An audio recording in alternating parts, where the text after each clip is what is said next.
Bagian ini akan menjelaskan tentang jenis data yang berasalkan dari hasil pengukuran dan bukan berasal dari hasil pengukuran.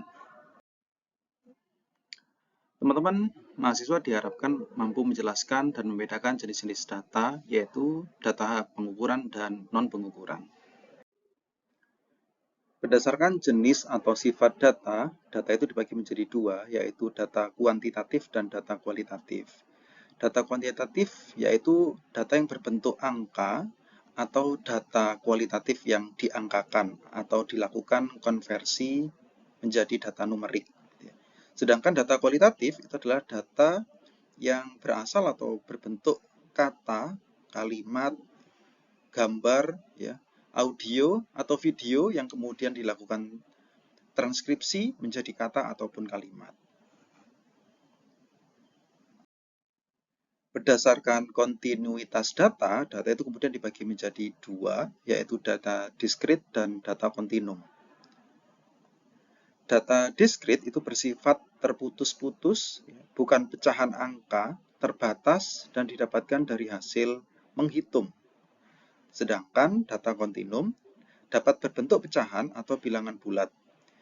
Nilainya tak terbatas dan didapatkan dari hasil pengukuran. Kita akan coba mengasah pengetahuan teman-teman dari apa itu data diskrit atau data kontinum. Dari gambar ini ya, ada dua pertanyaan. Pertanyaan pertama, berapa banyak siswa yang mengangkat tangan? Dan pertanyaan kedua, berapa jumlah siswa perempuan? Ketika kita ditanya berapa banyak siswa yang mengangkat tangan, lalu kemudian kita akan melihat terlebih dahulu, melakukan observasi, dan kemudian menghitung. Dan karenanya menghitung, maka kemudian kita bisa mengetahui ya, dari hasil observasi bahwa yang mengangkat tangan ada 3 orang. Sehingga 3 orang ya, dari pertanyaan nomor 1 itu adalah jawabannya adalah data diskrit. Sedangkan berapa jumlah siswa perempuan dengan kita melihat, ya, mengobservasi, maka kita akan tahu ada sejumlah 3 orang perempuan dengan jumlah data diskrit.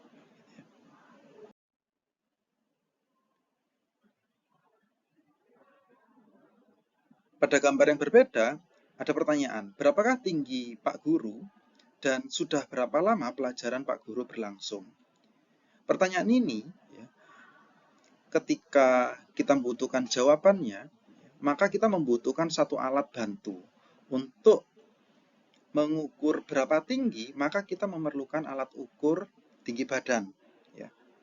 Di mana alat ukur tinggi badan itu memiliki satuan. Satuannya cm, inci, meter, dan sebagainya. Dan oleh karenanya, maka hasil pengukuran saat membandingkan alat dengan objek ukurnya, disitulah kita melakukan pengukuran.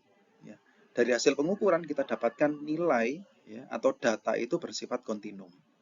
Begitu juga dengan pertanyaan seberapa lama pelajaran Pak Guru itu berlangsung. Maka kita akan menyampaikan dalam menit, jam, atau bahkan hari dan sebagainya. Maka kita membutuhkan alat bantu pengukur waktu. Setiap ukuran itu memiliki identitas sebagai data kontinum.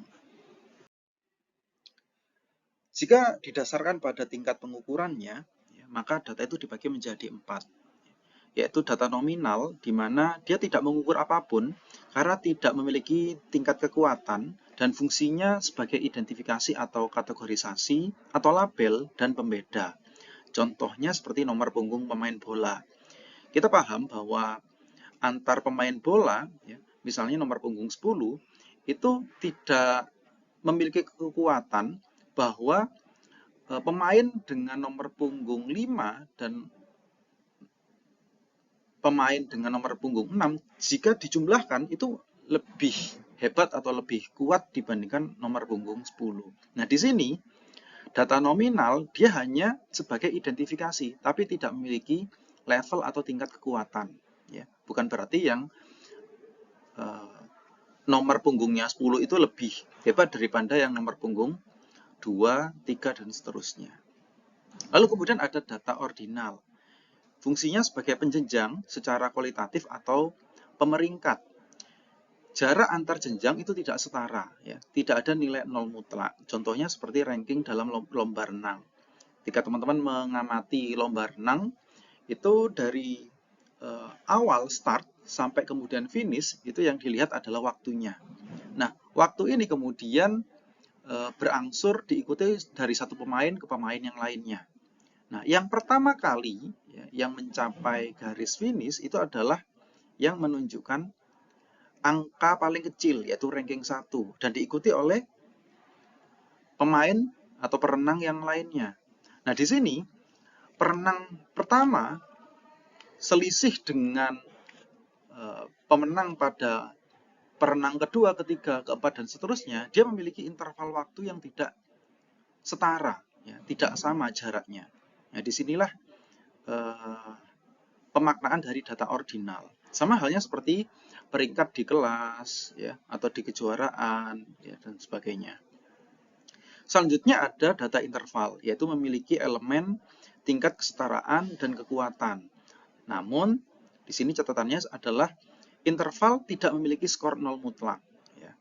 Contohnya seperti suhu, ya, bahwa nilai 0 derajat pada suhu itu tidak menandakan bahwa ketiadaan suhu. Ya. Ada suhu, namun nilainya 0 derajat. Ya. Nilai 0 derajat bukan dimaknai tidak ada suhu, tapi bahwa menunjukkan makna ketika air ditempatkan pada suhu 0 derajat, air itu akan membeku. Atau dalam istilah lain, dalam fisika, 0 derajat itu didefinisikan sebagai ketiadaan panas. Nah, kalau kita kemudian melakukan pengamatan ya pada suhu misalnya, teman-teman diminta untuk mendidihkan air, maka didih air adalah 100 derajat. Ketika kita diminta, coba didihkan atau tingkatkan air itu 2 kali lipat. Nah, 2 kali lipat dalam derajat misalnya, yang awalnya 100 menjadi 200 derajat, maka 200 itu menunjukkan levelnya 2 kali lipat dari 100 derajat. Nah, di sini ada level kekuatan. Bahwa yang 200 itu lebih kuat daripada 100.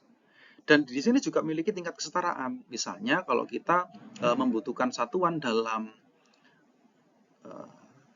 definisi suhu yang lain, misalnya dalam Kelvin, Reaumur, ya, atau bahkan Fahrenheit, itu kita bisa melakukan penyetaraan. Jadi kita bisa mengkonversinya dalam satuan yang lain. Itulah yang disebut sebagai tingkat kesetaraan. Yang lainnya adalah rasio. Rasio merupakan pengukuran yang memiliki nilai nol mutlak.